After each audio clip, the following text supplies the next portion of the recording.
To Extra Perspective tonight, lives versus livelihood.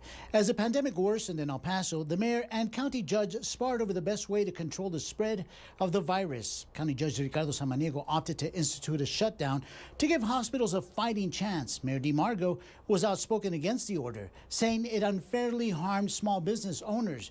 ABC7's Mauricio Casillas sat down with Mayor Margo to discuss his controversial stance.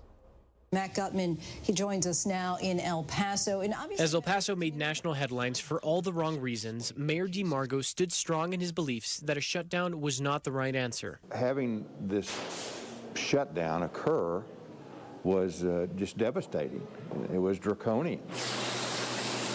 The shutdown affected businesses like Carlos and Mickey's Mexican restaurant. That's where I met the mayor for our conversation. He says the owner of the restaurant reached out to his office after the shutdown to express concerns that they didn't know how much longer they'd be able to keep their doors open. When we look at the numbers, Mauricio, we've lost like 15,600 employees in small businesses this year.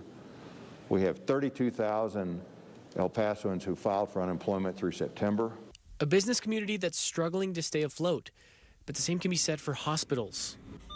Our convention center is now a makeshift hospital. Our hospitals are overwhelmed. You have the medical community coming out and saying, give us 2 to 3 weeks of a shutdown. Why is there such hesitation now to implement something like that when we did it before, when the caseload was a lot lower? This thing changes on a daily basis.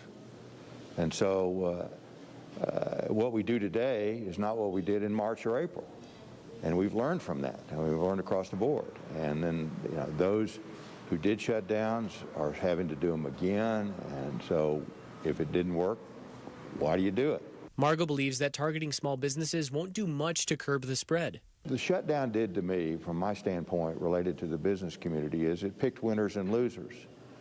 Because the big box retailers, because they're considered essential under Homeland Security guidelines under CISA, would never be shut down by us or the state. It was like you shut down a Hallmark card shop, but you can go to Walgreens and buy a card. Okay? That just didn't make sense to me. Mr. Mayor, what would you tell a person who lost a family member who believes you're not doing enough to control this? I'm sorry you lost somebody. We have done everything we thought we needed to do this.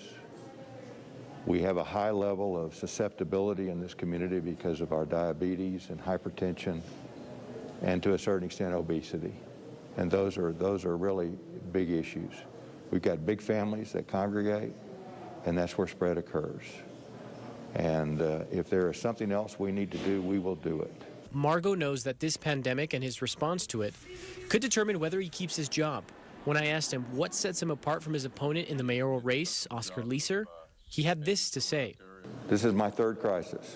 When we talk about immigration, which was from October 18 until about July of 2019, and what we went through there and being construed as ground zero, to the tragedy of August 3rd, which I've led through that as we start the healing process. And then before we could even finish the healing process, we have this pandemic. And as I've said, I do not believe our economy is going to reopen. After this pandemic, it's going to have to be rebuilt. And if there's anything I have in the way of track record, it is attracting investment and jobs.